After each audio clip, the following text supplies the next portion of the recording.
Great. So we are going to start our event today.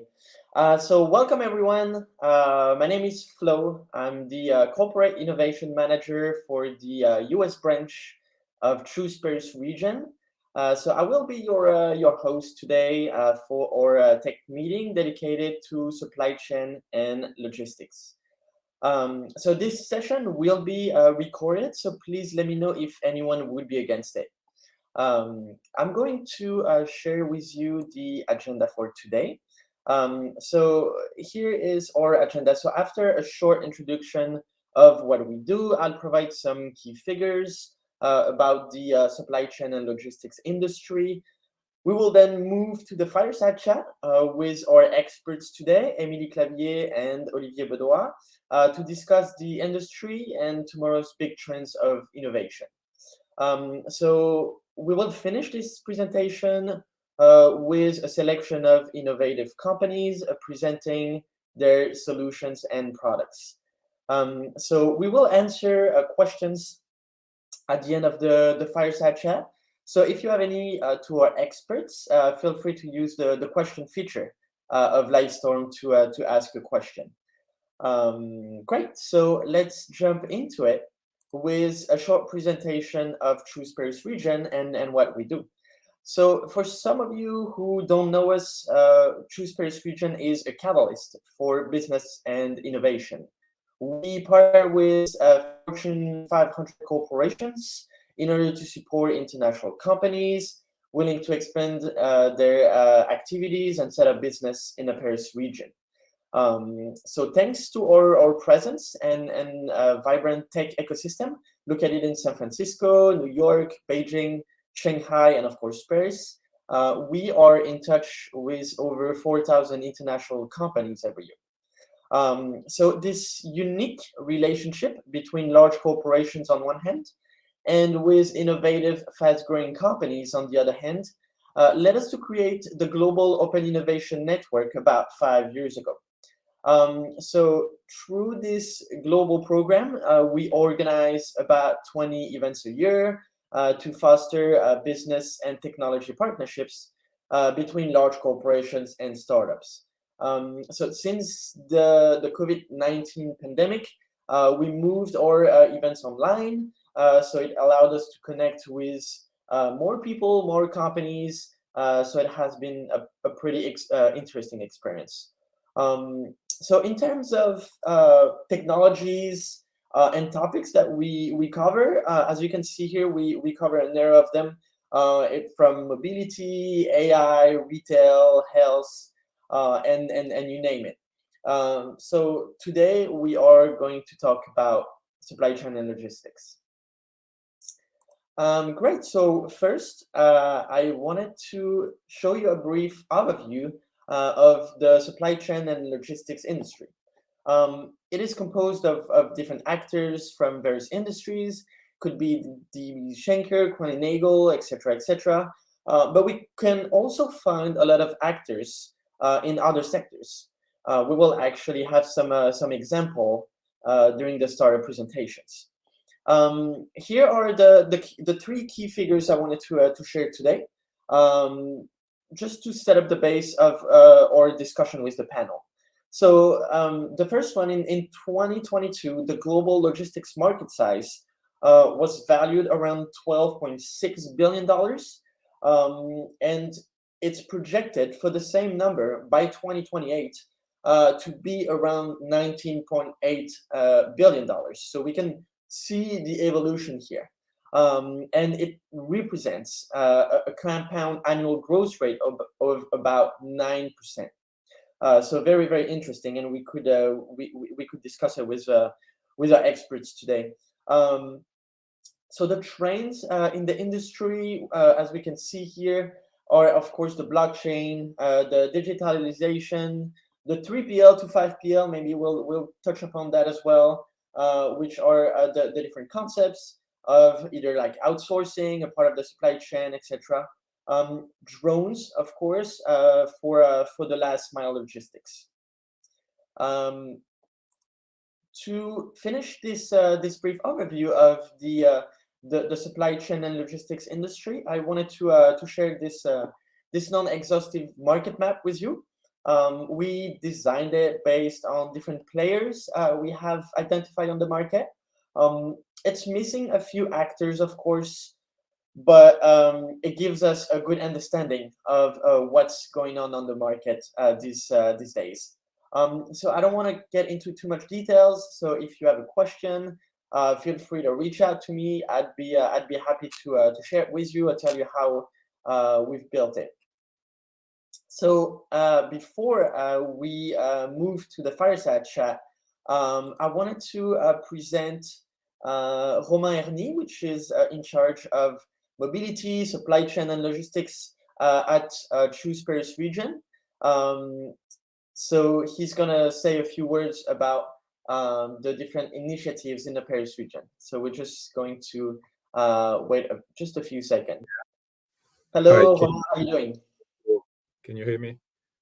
Yes, I can hear you perfectly. Hi, everyone. I won't be too long, but again, I'm Romain Herny. So I work for Choose Paris region. I'm the mobility. I'm in charge of supporting companies in the mobility and logistics sectors for Choose Paris region. So we, as Flo mentioned, we are supporting companies that want to set up a business in the Paris region. So the Paris region, just a bit of geography, but this is the city of Paris and 7 counties surrounding Paris, including the airport of Charles de Gaulle and Orly. We also have the business district of La Défense, one of the main business districts in Europe, but also Versailles and wonderful other places that you can visit and also you can come for business. So 12 million inhabitants, inner Paris, the highest density of population, and we have also 45 million tourists each year. So you can imagine logistics, it's a huge market for B2B or B2C logistics operators. I just wanted to mention that the Paris region government just released its new strategy for logistics and urban freight, and it gave a priority for 3 main areas. The first is waterway logistics, railway or e-cargo bikes deliveries are really, so we are really keen to support those operators that use the water, the rail, or e-cargo bike to deliver goods in the city. The second point is about electrification of the fleet of light trucks or cars that used for logistics operation in the Paris region, and there are subsidies from the French government and the Paris region government to support local businesses to switch the fleets. And the last point is about data and everything that can everything related to better understanding of what's happening in the logistics area in the Paris region for companies, but also for local governments, are really encouraged by the Paris region government. So again, if you need more information on that, happy to let's connect on LinkedIn, for instance, and we can continue the discussion. And also, if you have any interest in coming and setting up a business in the Paris region, you can either contact Flo or I, and we're happy to support you on that. So yeah, that's it, and I wish you a good tech meeting. Thank you so much, Romain. Thank you for the little speech about the different initiatives in the Paris region. Very interesting. Great. So we are going to move on with our fireside chat. So Emilie, Olivier, if you can join me on stage. They're just gonna come in a second. So we were supposed to have 3 experts today with Damien Roibon from Daher. Unfortunately, he had a little issue with a medical surgery, so he's not going to be with us today. We just wish him a good recovery. But we have Emilie and we have Olivier. Hi, Emilie, Olivier, how are you doing?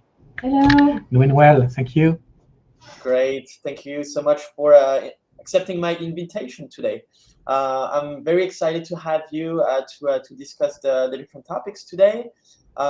So maybe first, and to give some context to the audience, maybe you could both present yourself Tell us a little bit about you, the organization maybe you're representing, or like a current project.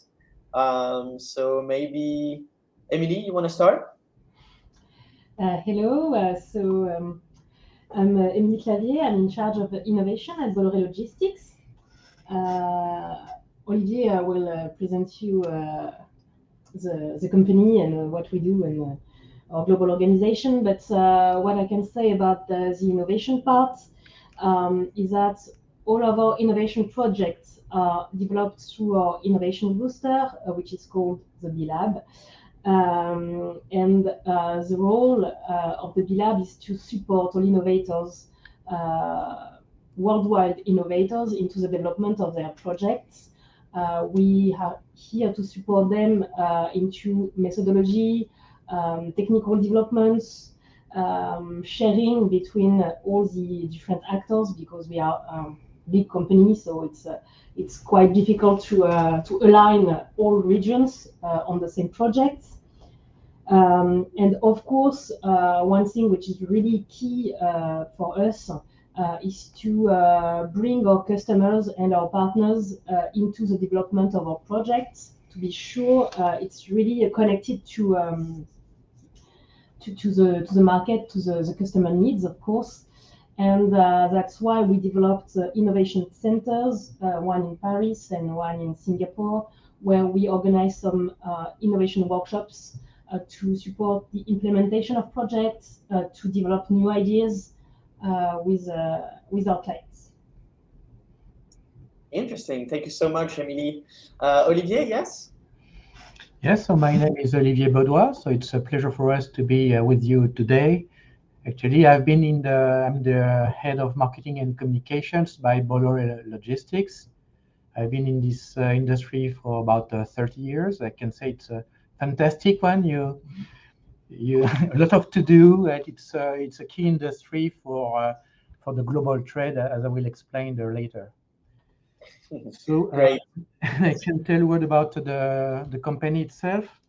So we are a subsidiary of Bolloré, which is a French family group with a turnover about 21 billion euros, yes, with activities not only in transportation and logistics, but also in media communications and electricity storage solutions. So it's a diversified group. As for the transportation pillar, we are one of the world top 10 transport and logistics groups. So we are settled on all continents in 148 countries with more than 15,000 employees around the globe. So our job is to operate the international flows of importers and exporters through 4 domains of services: transport, air, sea, road, rail sometimes, trade compliance, which relates to customs and regulatory management, contract logistics, and global supply chain management for our larger accounts. So in a nutshell, that's what we do. Great, thank you so much. Perfect. So we can definitely start our discussion. I had a first general question actually. My first question is actually related to the quick overview of the industry I gave earlier. As mentioned, we can kind of like name quite a few names in the supply chain and logistics industry. So my first question, and I usually ask this question for every topic, but what is a supply chain and logistic company in 2023? Are all companies producing a good a supply chain and logistic company, or not really? Olivier, maybe? Okay. Yeah, the landscapes of the players in our sectors is very complex, actually. If it's your question, if you have first the carriers themselves, the shipping lines and airlines, who tend to integrate, distribution of their services and even acquiring freight forwarders. Then we are a freight forwarder, so in between carriers and importers and exporters. Then you find we are traditional freight forwarders, largely not engaged in digital forwarding now, but then are coming some pure digital tech forwarders. We call them tech forwarders. I think you mentioned some of them on your screen earlier. So everybody is trying actually to propose a one-stop shopping solutions for importers, exporters, but can be SMEs, and you have to send a container from A to B, but you also have to deal with the larger and very big companies, and then you have to manage complex flows all around the world, inbound logistics or aftermarket parts, whatever. So it's a very large and very complex market, difficult to describe. Mm-hmm. Yeah, Emilie, do you think any company is actually like a supply chain and logistic company, or it's really specific to like what the company is doing? Sorry, I didn't understand your question. I was saying that every good producer of a good is a supply chain company. Do you think that every single company is a supply chain company or not? What I may say is that, of course, every company needs to take care about their supply chain. It's very important for them to be sure they have stocks, they have goods directly proposed to the customers, and at the right time, at the right place. And with all the issues we had for the past few years, it was really, really important to take this element as a first priority, because of the cost, of course, because of the delays we faced.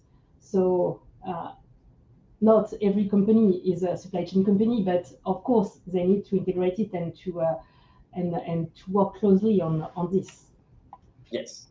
What Yeah, I okay. can add is, the supply chain and then transport and logistics costs. It accounts about 10% of the cost of a product is related to supply chain. You see, so, but now because the supply chain is getting key for the global operations of organizations.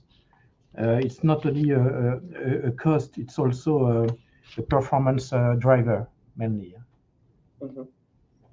Great. Yeah. So Emilie, I think you mentioned like what happened in the past like few years, and I wanted to ask about like the crisis and the post-crisis management of the crisis, for example, for supply chain and logistics regarding the pandemic. I actually read on TechTarget last week that after 3 years of crisis, the data showed that supply chain conditions were improving. So does it mean that we are out of the crisis, or not yet, and we just improving? Olivier, maybe? Yeah. Yes, indeed. We've experienced a lot of shocks during the last 3 years in terms of supply chain organization because of the pandemic crisis and all the consequences. And the prices, the freight prices, they were multiplied by 10 because of a lack of capacity. Ocean capacity and airline capacity, because there were no passenger flights during months between continents. So ourselves, we had to organize charters, our own charters, and to be able to to ensure that the service for our customers. So during months, there was a lack of capacity at demand exceeding capacity of course, port congestion, So poor quality of service as well, lack of equipment, lack of empty containers. So it was really messy for until I would say mid 22. And then I would say suddenly, because of China also, they released the staff on ports little by little, but actually no, suddenly operations are were improving quite quickly. Port congestion also was decreasing as well, but and prices suddenly were cut by 10 also. But as I will say maybe later, there is no back to normal. Okay, very interesting. So, so what are the main objectives, if any, that companies have to face today to get out of this crisis, and get back on their feet? Like, what are the main objectives? What companies have to focus on these days to get out of this crisis? Yes, okay. We can say to that we are out of the crisis itself, but now the shippers, so our customers, they understand that they understand the fragility of the supply chain. And what they want to ensure now is the resiliency of the supply chain, trying to mitigate the risks in the future. You see? So there are a lot of solutions, but now they are all organizing to mitigate the risk of disruption of the supply chain in case of new, as we say, black swan events, like it can be pandemic, can be geopolitical, as we can see in Europe and elsewhere. It can be about social social impacts, as we have in France nowadays.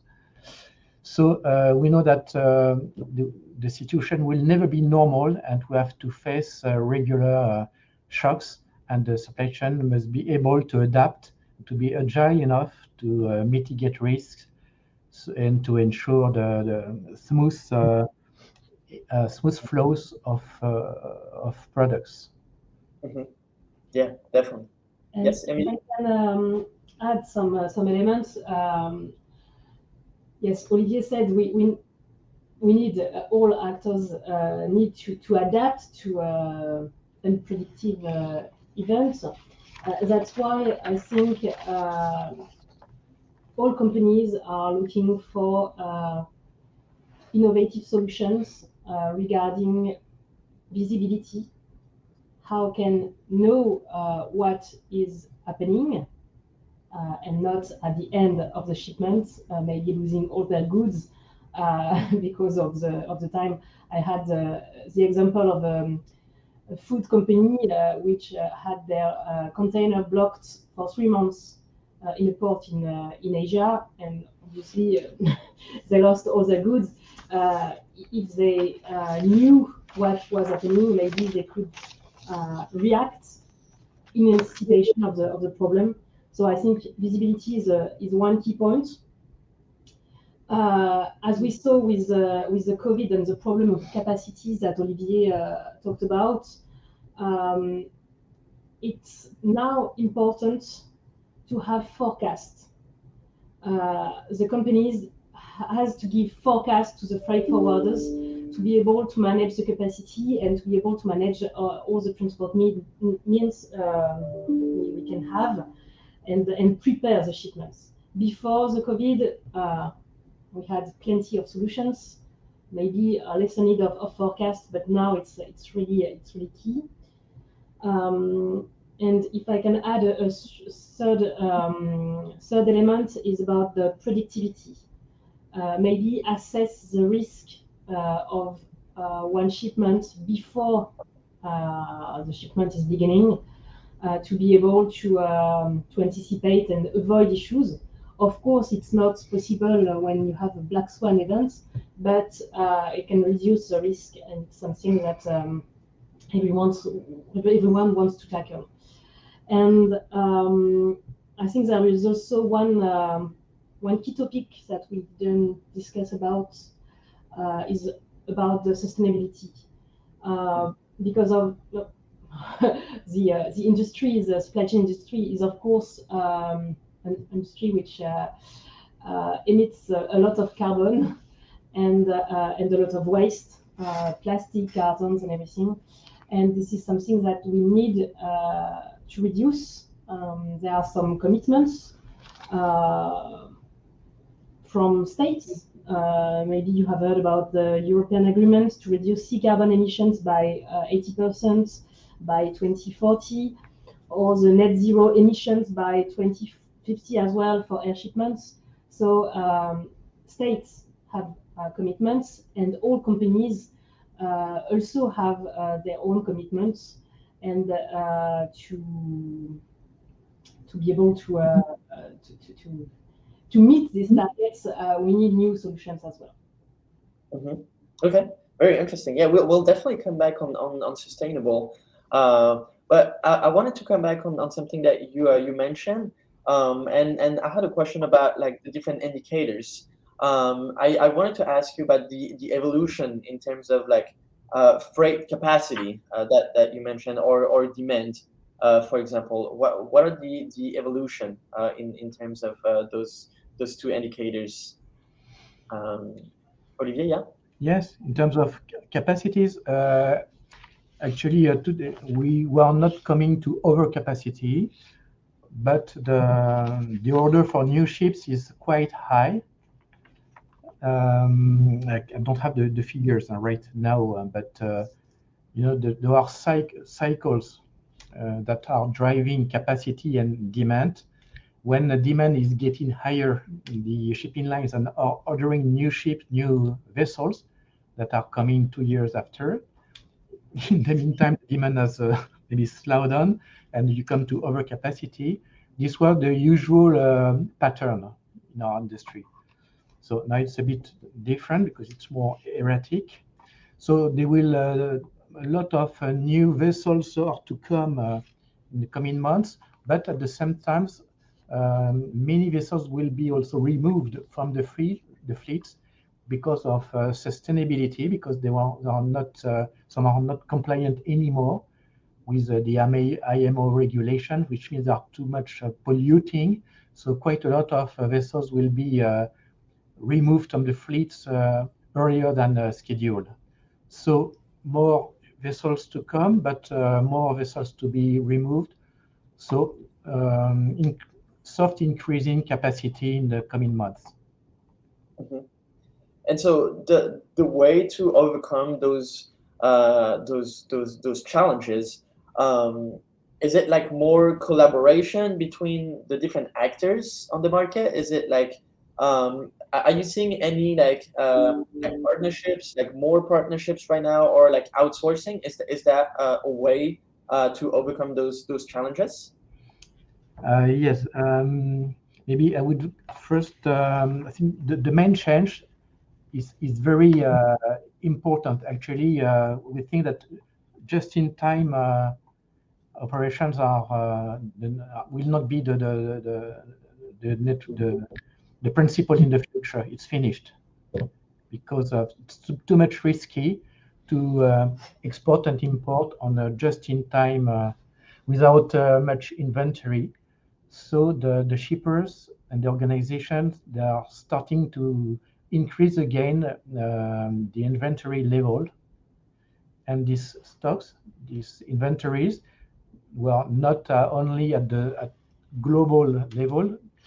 Now we are also having inventories, distribution platforms more closer to the markets at regional or country levels. So with stocks, advanced stocks are close to the market. So it's from we say from just-in-time approach to just-in-case approach.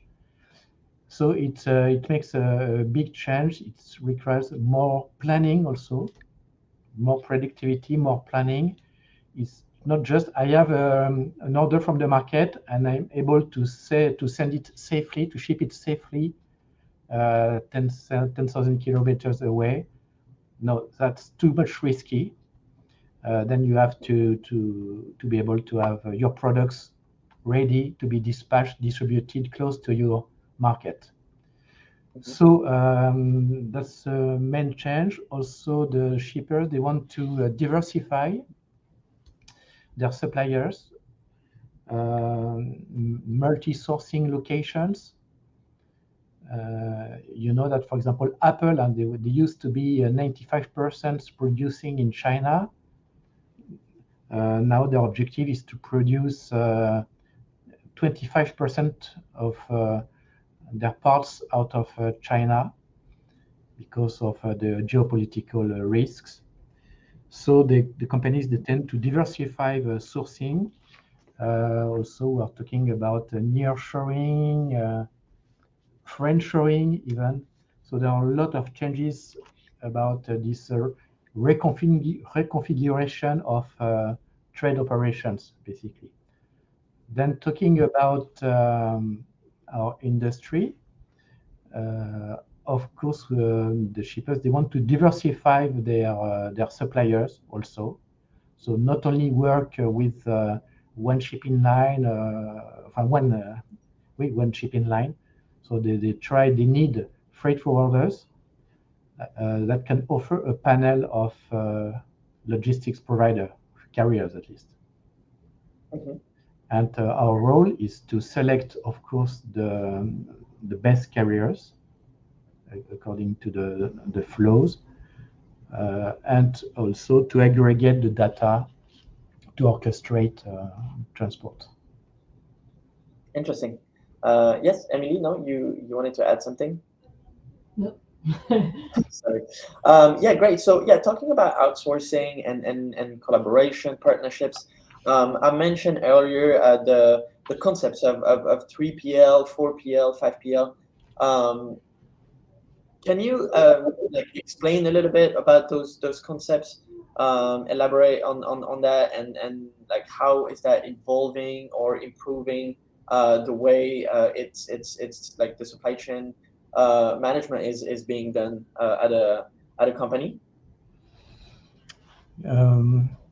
Supply chain outsourcing is growing among of shippers because of increasing complexity.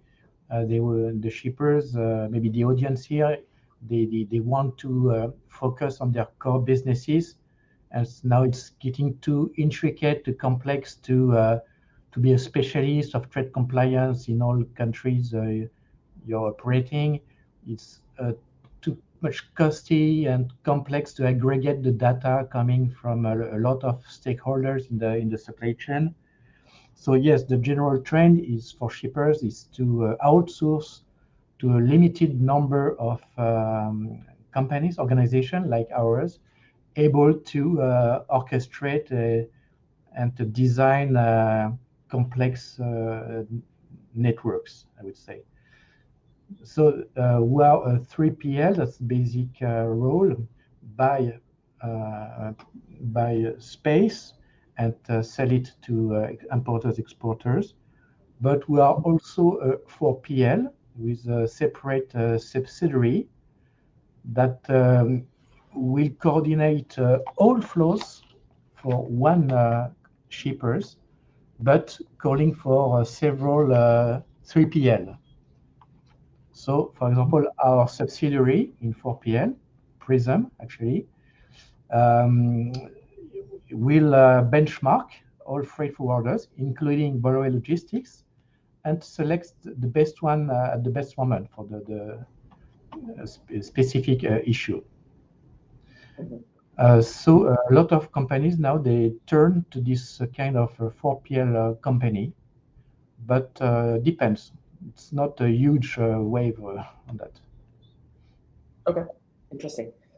Great. So if we move on a little bit and talk about innovation in the industry, I wanted to ask you in terms of technology, what do you see on the market these days, or what have you seen this past years that are improving the market or is going to disrupt the market right now? Like, what technologies can we see on the market so far?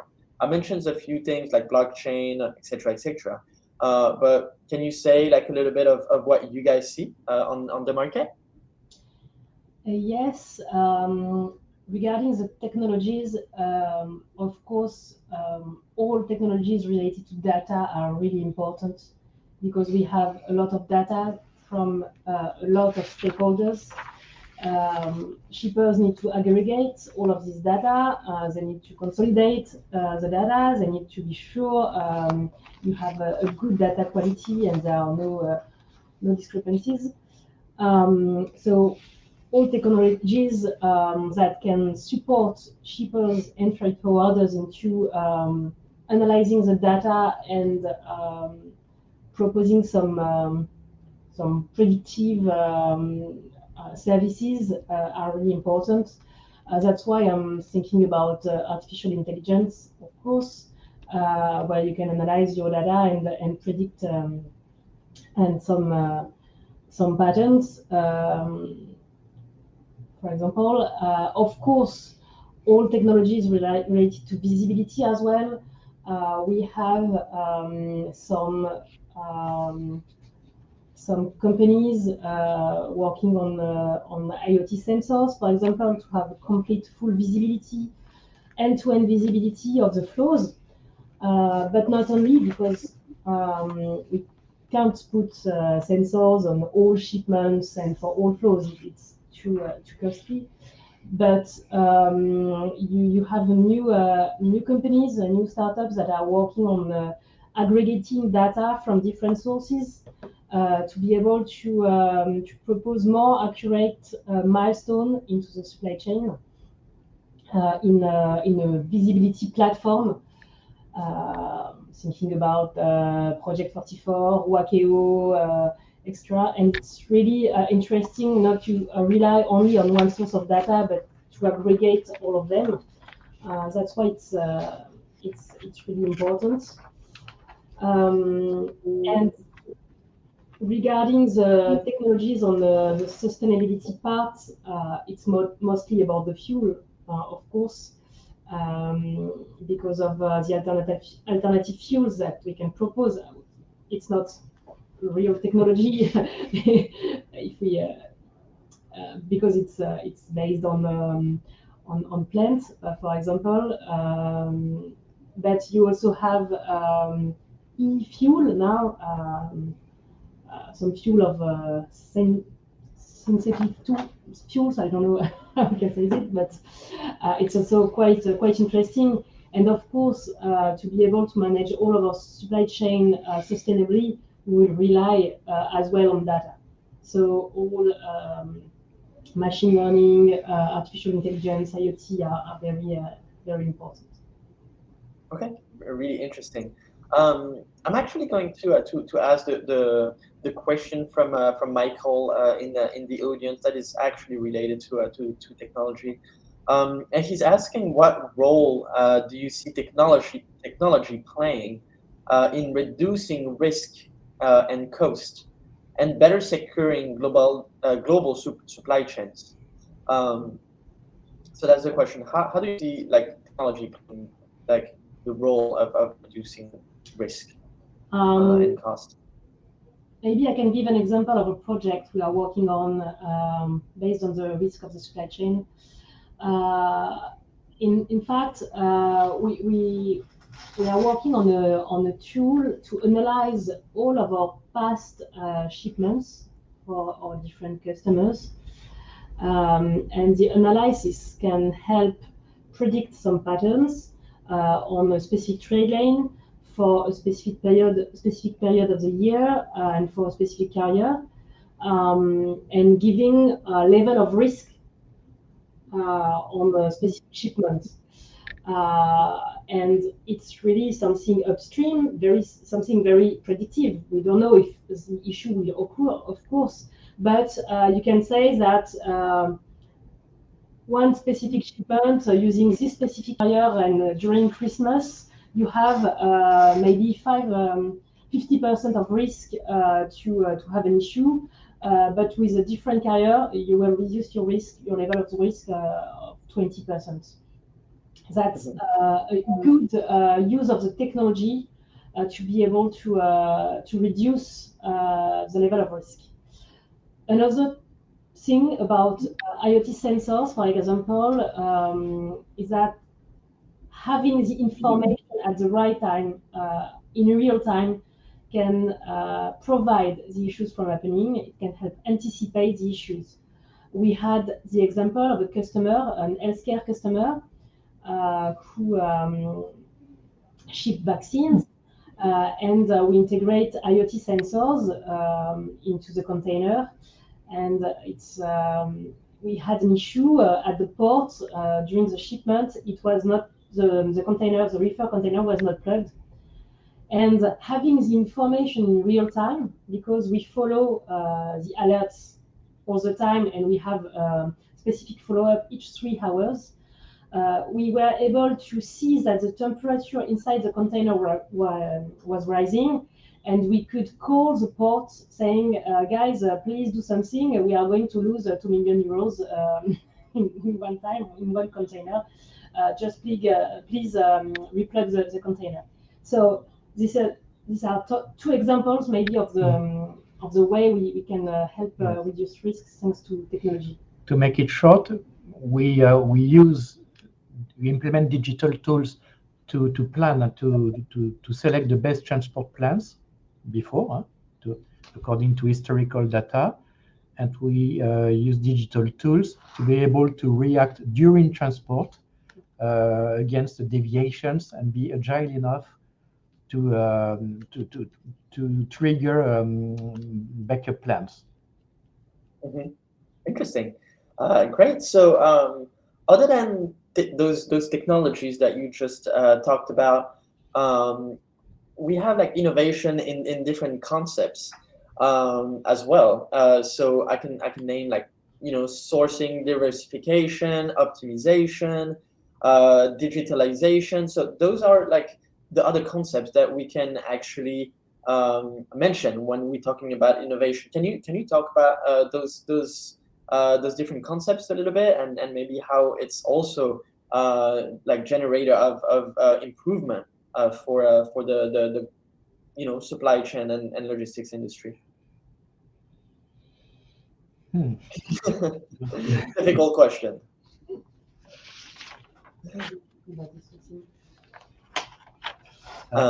Difficult to it's so wide. Yeah, of course. I don't know where to start with.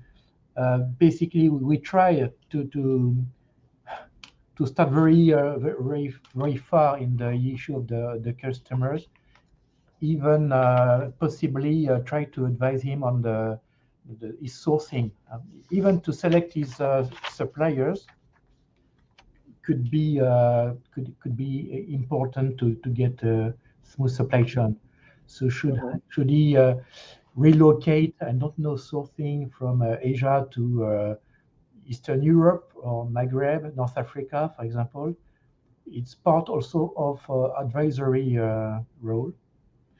Also, if we are talking about sustainability, but maybe later, we can also advise him on the type of packaging before at the research and development stage of a product. We can also have a role very upstream. That's what I wanted to say. We try to have an upstream implication commitment with our customers to be able to design the most performing supply chain. Yeah, and freight forwarders have a role, in fact, in the optimization of the network of shippers in terms of cost, of course. It has been for years, but now nowadays a lot more about sustainability as well. Olivier talked about nearshoring. It's maybe a main focus to reduce the emissions because of the transport. We will massify, we consolidate at the beginning the transport, so it will emit less CO2, and then we will manage very precisely the different shipments. And then we have to propose different scenarios to our customers regarding the carriers they choose. Some of them have plane fleets, for example, younger than others, and so the planes emit less. So you can propose some to switch from one company to another. You can also propose them to switch from transport modes. Of course, I'm sure you know that a plane emits 100% more than a boat, but sometimes it's not possible to switch from plane to a boat. But we can suggest them to switch that transport mode. You were talking also about waterways, rail. It's also a very good topic, especially for the last mile parts of the shipment. How can we switch road from road to other transport means? And it's often more difficult because a truck is really flexible, in fact, instead of barge or rail, who has a specific schedule. So it's a new organization, so we have to propose specific processes to be able to switch from one transport mode to another. And then, of course, at the end, we can switch the fuel, but it's at the expense of the price, of course. So it's really now DNA, of course, to support our customers into redesigning their supply chain globally. Thank you so much. Very, very interesting. Unfortunately, I had like many other questions, but unfortunately, we have to stay on time with our event. But thank you so much for joining today and for your insight today. It was a pleasure to have you. I will be glad to have you again in the future, so we can continue this discussion. Emilie, Olivier, thank you so much. Thank you so much. And definitely stay with us for the second part of our event. Thank you. Goodbye. Great. So we are going to move on with the starter presentation for today. I'm going to present the 5 people who will present today their solutions. So we are going to wait for Caroline. She's going to join us on stage. And hello, Caroline. How are you doing? Hi, Flo. I'm great. Thank you. How are you? Great. I'm doing perfect. Great. So your presentation is on the screen. If you can't pass the slide yourself, just let me know, and I will do it. Okay. Oops, sorry. So I will just let you. Okay, I will just let you know if I click. Okay, no problem. The floor is yours, Caroline. Thank you. Thank you, Flo, and thank you to the Choose Paris Region crew for having me today. My name is Caroline, and I'm head of customer success at Milkman Technologies, and I'm very glad to present our company and platform today. Milkman Platform is a cloud-based platform that is here to cover your end-to-end last mile flow. With next slide, I want to lay out the goal of a company, which is to empower retailers and carriers to increase profitability thanks to cost-effective and sustainable delivery options. So it handles your fleets and routes efficiently. It provides full visibility on costs, logistic costs. It also enables automation, which is core to our mission, especially when it comes to optimizing interactions between your business and the shopper or the shipper, if you're a carrier, helping in the end transform the delivery into a competitive advantage. Lastly, it's designed in a consumer-centric way, which is quite original and innovative and helps drive a consumer conversion. With next slide, I want to tell you a bit more about who we are. So Milkman is an Italian startup. We've been selected by SAP to be the one partner for last mile logistics solution, as we're quite innovative in the field. Reference-wise, our historical customer was the Italian National Post. Since then, we've been providing our service to retailers, so parcel retailers, big and bulky, groceries, including fresh, as well as to carriers like UPS, for instance. The carrier industry is where we come from. We started as 1 year ago, and we then splitted the technological entity called Milkman Technologies, where today we are about 70 people working to build the platform and bring it to market. On the next slide, I want to show you a bit what you can expect to see in our platform. You would first have the control tower that is showing you all the orders coming in and enabling you to share their stage. It works as an OMS, as a planning and execution management system, and provides monitoring and reporting features. Next to it, there is Smart Promise, which is the place where you decide which orders are to get delivered and, most importantly, at which conditions, for instance, at which price or with which level of service. Then there's a depot application for warehouse activities. There is a driver application that leads your drivers or subcontractors through the delivery process and helps monitoring the performance. And finally, there's an interactive tracking page for the end consumer. Because it's our most innovative set of functionalities, I just want to zoom in only to the Smart Promise feature for 1 minute with next slide. I want to lay out this special engine, Smart Promise, that is basically laying out what orders are to deliver and how you can deliver them based on your operational constraints. For instance, the density of the area you serve or your capacity. Most importantly, it tells you at which cost you serve them. And this helps you pricing your service accordingly and negotiate your SLAs per territory to then enforce sustainable policies, for instance. If you want, as you can see on the right, the engine also enables you to directly enforce these policies at checkout. So this engine is also predictive in the sense that it lets you run what-if scenarios. Imagine if you need to expand or if you face seasonality, you will know how exactly your cost will be impacted, which will help you forecast.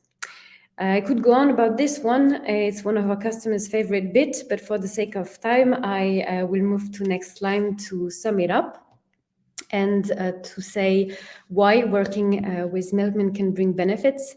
First, for the automation part, automation of processes and of exceptions. Whomever works in logistics knows that logistics mean exceptions. And here, every task of every player in the process would be automated to reduce errors. So it's not just a way to say we automate. Then full cost control is a feature we can offer and that really will help achieve significant cost savings. Sustainability is also a value we help support by providing advanced features when it comes to routing optimization. Transparency, simplicity, and advanced analytics are other benefits that will help you take the best business decisions to sustain your growth. So that's it from me. Thank you very much. Thank you so much. Thank you. That was a great presentation. Thank you so much. Great. So moving on with our next presenter, Netherlands. So we are going to welcome Miguel. So Miguel, if you can join me on stage.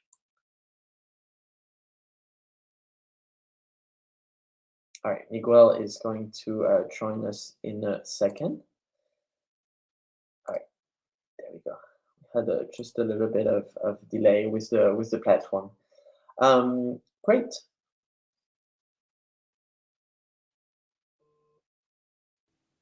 Can you hear me? Hello, Miguel. How you doing? Can you hear me? Yes, I can hear you perfectly. So thank you very much for inviting me to present our company. Yes, definitely. Yeah, your presentation is here. You can tell me next for the slides, and the floor is yours, Miguel. Okay, thank you very much. Hello, everybody. I am Miguel Navalon, CEO of Navlandis.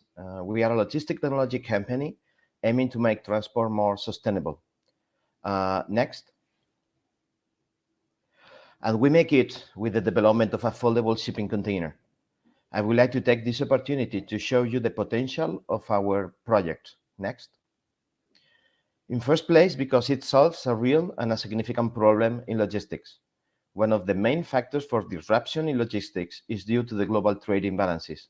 While import-dominated ports accumulate large amounts of empty containers, export-dominated ports need them as transport equipment. Logistic operators need to transport empty containers from surplus areas to shortage areas. Next. In fact, the global traffic of empty containers reaches 25% of the total. Next. And they spend 50% of their life stored in empty container depots. Next. The impact is more than 20 billion dollars per year and 200 million tons of CO2 emissions, causing port congestion and container shortage. Next. In second place, because we have a strong value proposal. We are focused on the development of a foldable container, the dream of the shipping industry for many, many years. Next. Folding the container when it's empty and packing some folded containers in the same space as one have benefits in transport, storage, and handling operations, generating cost savings, improving efficiency, and reducing the environmental impact. The value to the logistics sector is a 20% reduction of the CO2 emissions, 80% reduction of the space in transport and storage, and more than 50% reduction of the operational costs. Next. Not only us is thinking about it. There are some past attempts, and in the current situation, there are some other developments in the world. But if it's so good, why has not been developed before? Why other solutions have not worked? Mainly because the shipping industry is very strict at the technical level, and at the same time, it's very exigent in terms of cost of acquisition, operations, and maintenance. To break these barriers, we have developed a full proposal beyond the box. The first element, of course, is C-Box, our innovative foldable container. It's a patented design considering the industry requirements to have a competitive advantage. It's easy to fold, easy to produce, and more profitable to operate. We have integrated IoT and connectivity tools in C-Box to have a smart foldable container, getting data of the performance of our solution. And finally, the business model. To break the market barriers in terms of cost and risk, we are offering a win-win leasing proposal, working under a pay-as-you-save revenue model. Without initial cost for the customer, it only pays a success fee if he really saves with our solution. Next. The third reason are the milestones achieved. There is still a lot of work to do and demonstrate, but we have made real what at the beginning only was a dream. We have been granting a strong IP. We have developed the prototypes up to reach the industry certifications with the same resistance than the standard container. We have implemented our containers in real transport operations and reached the first deals with early adopters. We have launched the first industrial series, and now we aim to scale up. Next. All this is thanks to the team that makes it possible, adding talent continuously to reach the next level. Next. Finally, I would like to focus on the business potential of the project. We are addressing a global market, and currently we are focused on the early adopters. We are achieving our commercial goals, signing the contracts with the first paying customers. The intention is to scale up and reach the mass market. Next. We will start implementing 2,000 containers in 3 years, resulting in a net profit of more than 1 million euros per year.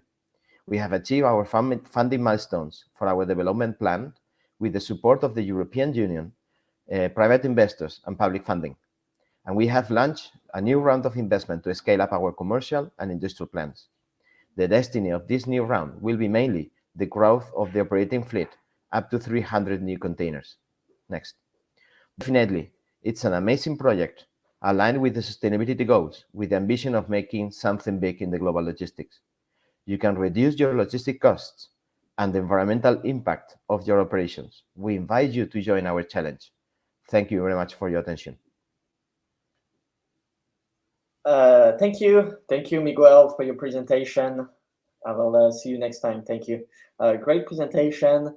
We're going to move on with Odwin. So we are going to invite Vijay on stage. I don't know if Vijay is here. Okay, so we're going to move on actually with Repair AI. I believe Vijay has some technical issue for the moment. Yeah, we're going to move on with Repair AI. So we are going to invite Matt. Yes, Matt Martek from Repair AI.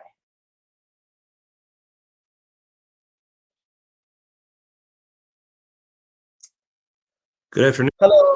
Hello, Matt. How you doing? Great. How are you? Great. I'm just going to put your presentation. There we go. Great. Great. So the floor is yours, and you can tell me how to when to pass the slides. Yeah. Thank you, Flo. Really appreciate that. So everybody, thank you for attending this webinar. My name is Matt Motzek. I'm with Rippy AI. I'm the CEO. We're based in Boulder, Colorado, in the U.S.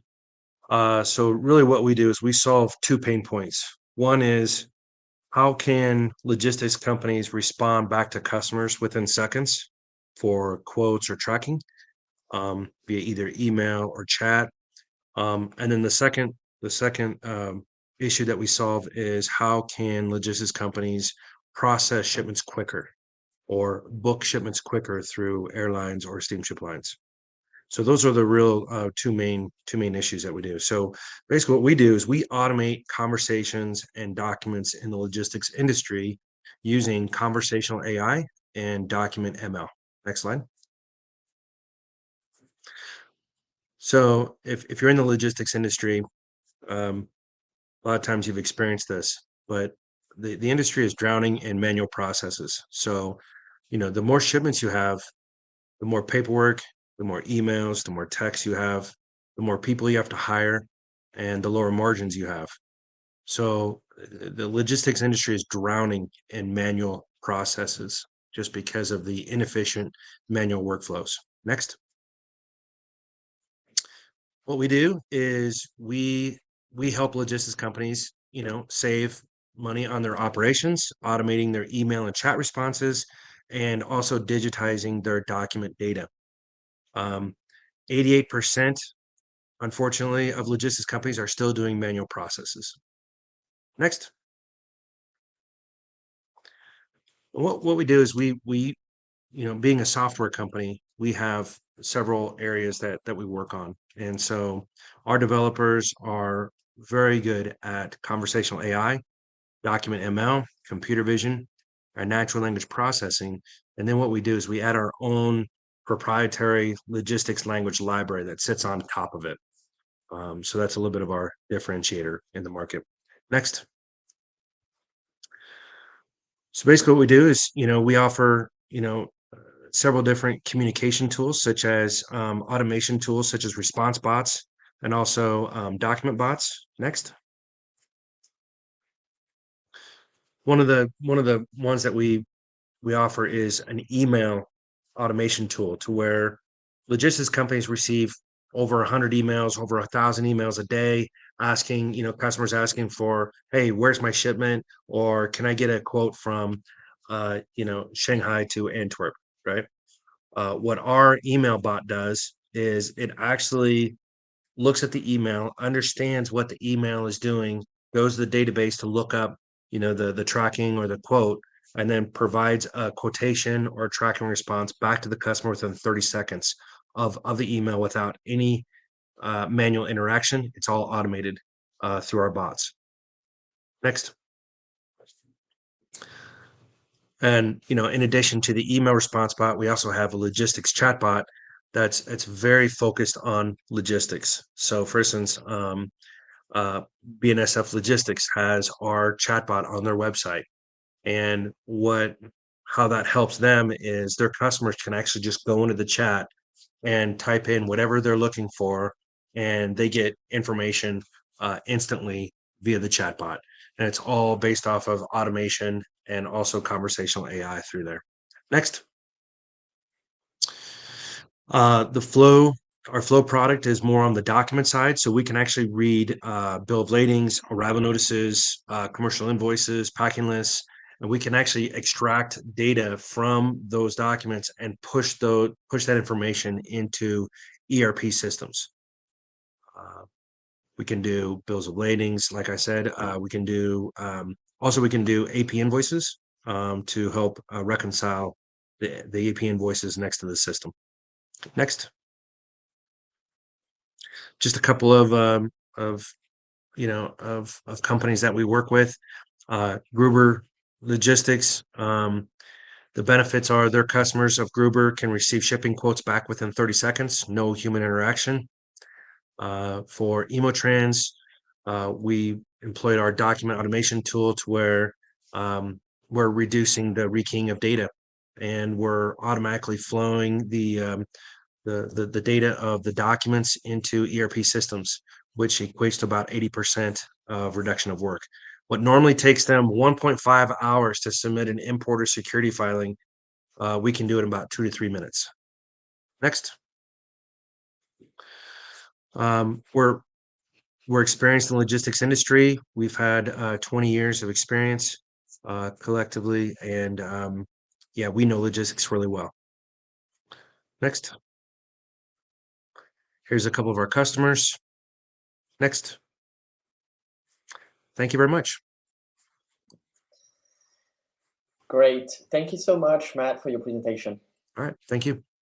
Thank you. Bye-bye. Bye. Great. So we are moving on. We are actually going to go back to Odwin. I believe Vijay is here. Yes. Hi, Vijay. How you doing? Hello, Florian. Thanks. My apologies. There was some glitch and I got locked out. Yes, no problem. Great. I'm going to put your presentation. Sure. Yes. There we go. Great. So Great. Your presentation is here and the floor is yours. Sure. Hello, everyone. Good morning. This is Vijay from India. I'm the founder of Odwin. Odwin is a marketplace for warehouses in India. Our goal is to make warehousing simple, secure, and affordable for 60 million SME companies in India. And we want to expand this to other emerging markets across the world. Next slide, please. I skipped this. Next. So the India warehousing market is something like this. I'd rather step back a bit and then explain the supply chain market. India supply chain total market is 15% to GDP at $3.2 trillion GDP.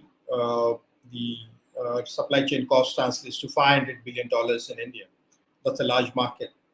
And 20% of this cost is in the warehousing space. So roughly around $100 billion market is for warehousing, and the allied services along with the warehousing translates to about a $200 billion market opportunity there.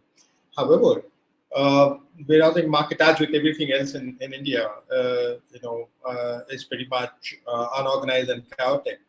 90% of the space in warehouse space in India resides with independent warehouse owners. And because this is with independent warehouse owners, this space is not visible to the market.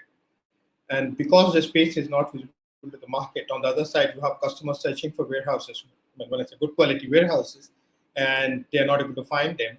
And on the other side, you have warehouse owners searching for customers. So there's a mismatch here, and that's what Odwin is trying to address here. Because of this information mismatch, the average warehousing utilization is around 50% of the market, which means that 50% of the base or 50% of the time the warehouse is empty. And that's what Odwin is solving. Next slide, please. So what we do here is, first and foremost, we curate the warehouses at the back end on our supply. So something like what, say, Airbnb does for the homestay experience. Here we work with all the warehouse partners across the country, make sure that we collect all the information required and make them ready for customers. So what we have done is we have gone one step ahead, and we also standardized the warehouse experience. So which means that all our warehouses come pre-fitted with CCTV cameras, computer, printer, scanners, fire safety plan, from a hygiene perspective, washrooms, and the pest control sprays, and our own proprietary warehouse management system.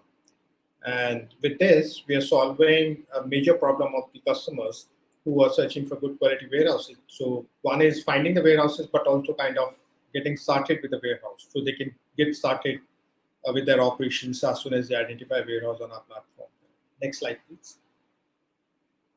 So as I said, on the front side, when you look into Adwin, so it's something like an Airbnb kind of interface where you can go apply filters, narrow down your search, and find the right warehouse that meets your requirement. Next slide, please. And on the back end, once the warehouse is selected and then the customer is actually bringing the inventory into the warehouse, we provide access to our warehouse management system. We don't charge anything for the WMS because we believe that every company, every customer, every warehouse partner should have access to software.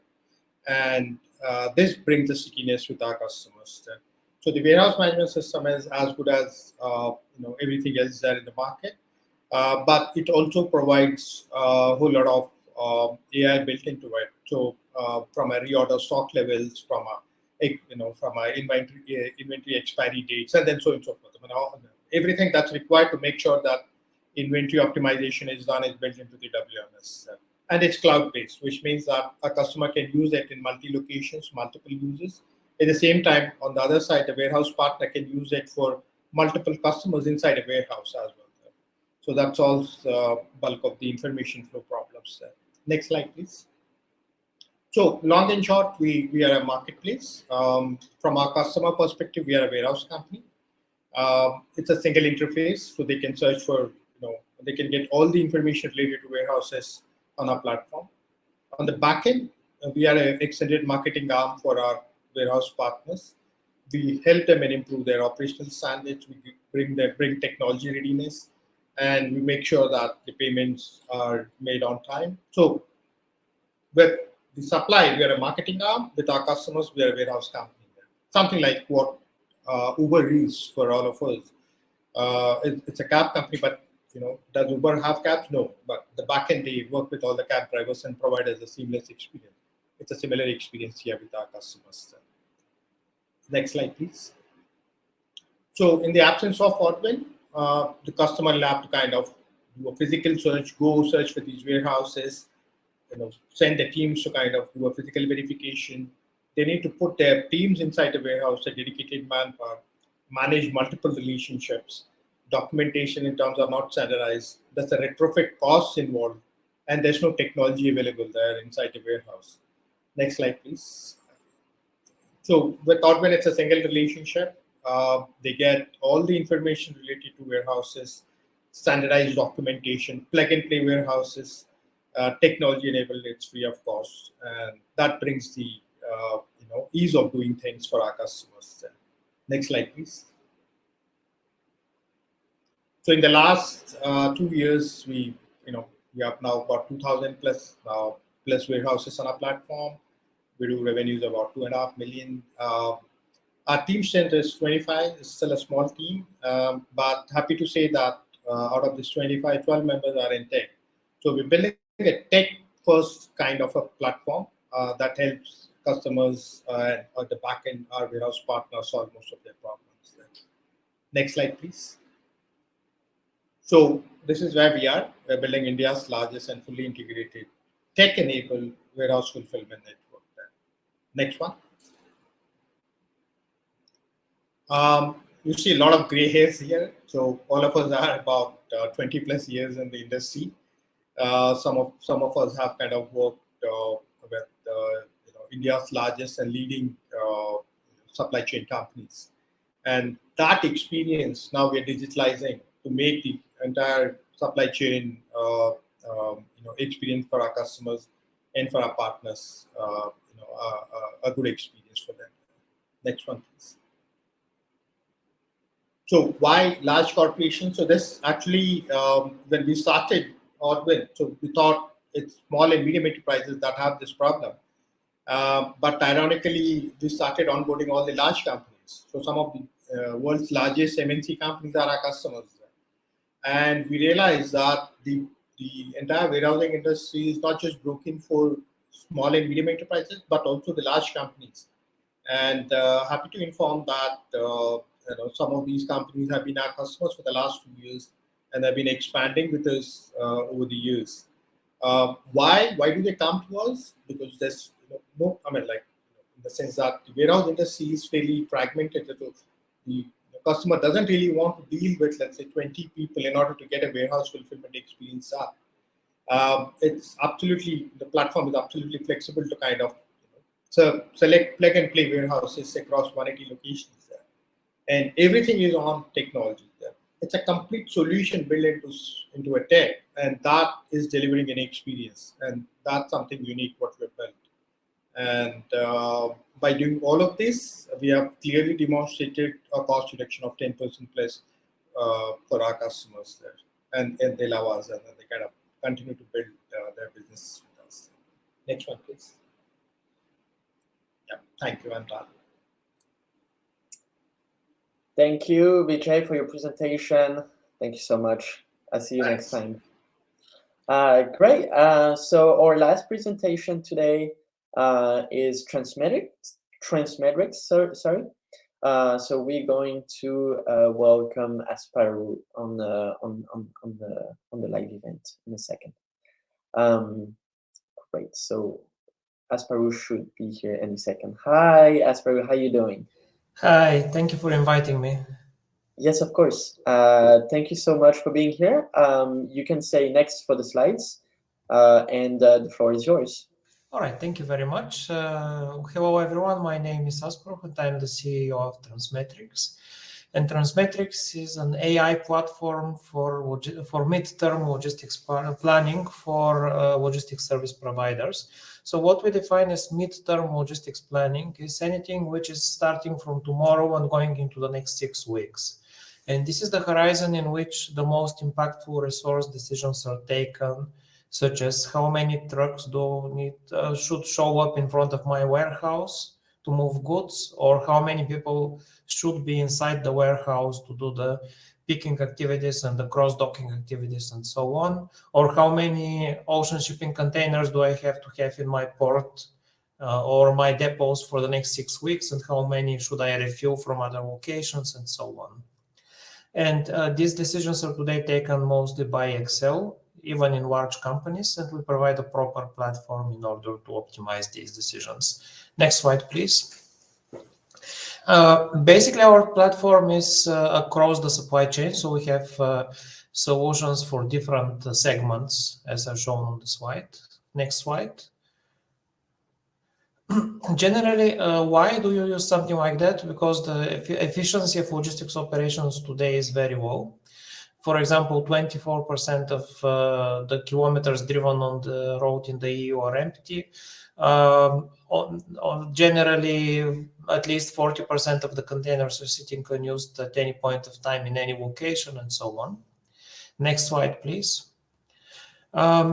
So with artificial intelligence, you can make a significant impact into that. Our philosophy in principle is augmented intelligence, which means we are not trying to remove the planners. So we know that logistics is a very complex exercise, and we believe there is always going to be room for people inside it. But also people are not able to deal with the quantity of data which exists, and that's why we are creating AI solutions which are working alongside the planners in order to take the most optimal data-driven decision. Next slide, please. And why is an AI a game changer for logistics? First of all, there is really a lot of data today. So new trucks are coming equipped with IoT and GPS and telematics, and there are RFID and 3D scanners everywhere. And this is exactly the kind of environment in which an AI can thrive, and it can forecast future inefficiencies, it can optimize to save money, And generative AI can actually replace some work which has been done in the past by humans. Next slide, please. So particularly our focus in Transmetrics is to close the gap between supply and demand. Typically what happens in a lot of companies is that the demand for shipping services is changing quite a lot from day to day, but the resourcing is operating on a much more fixed schedule, and it rarely adjusts to follow the demand, or if it adjusts after a delay. With Transmetrics, you can have micro adjustments from week to week or even from day to day in order to make sure you don't have too much capacity, but also that you have enough capacity in order to meet logistics demand. Next slide, please. Our product or our platform significantly improves on the status quo. We have three parts, and each of them is an improvement. So first of all, we start with data cleansing and enrichment, because in order to do logistics planning, you have to use quite a lot of data, and logistics data quality is not so good normally. So we use AI in order to improve data quality. And then we do short-term demand forecasting, because we are planning for the next few weeks. And in this area, we have 50% less forecasting error than the competition, because of, first of all, the data cleansing, and second of all, because this is super specific for logistics.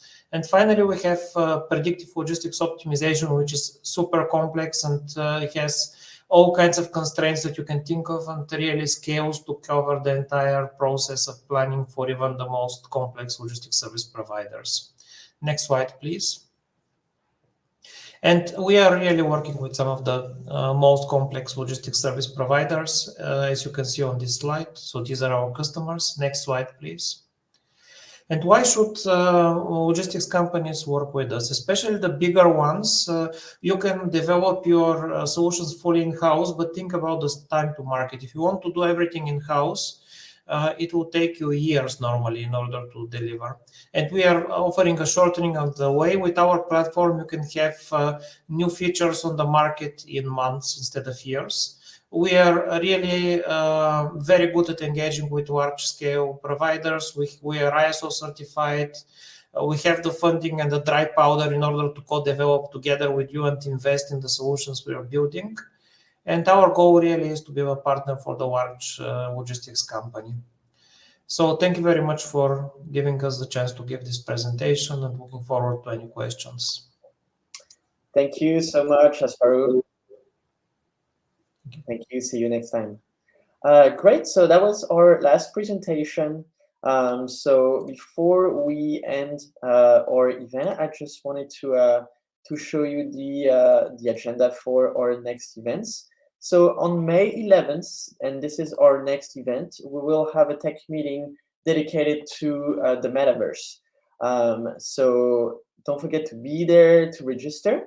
And it will be a pleasure to welcome you as well. To finish this presentation, if you have any questions regarding the membership of the Global Open Innovation Network, you can contact Ellen Tanti. And if you're a startup and you have a project to expand your activities or set up business in the Paris region, you can contact Cécile Jupin, which is the business development manager for the US market. Thank you again to all the presenters. I hope to see you soon, and have a great rest of your evening or your day. Until next time, bye-bye.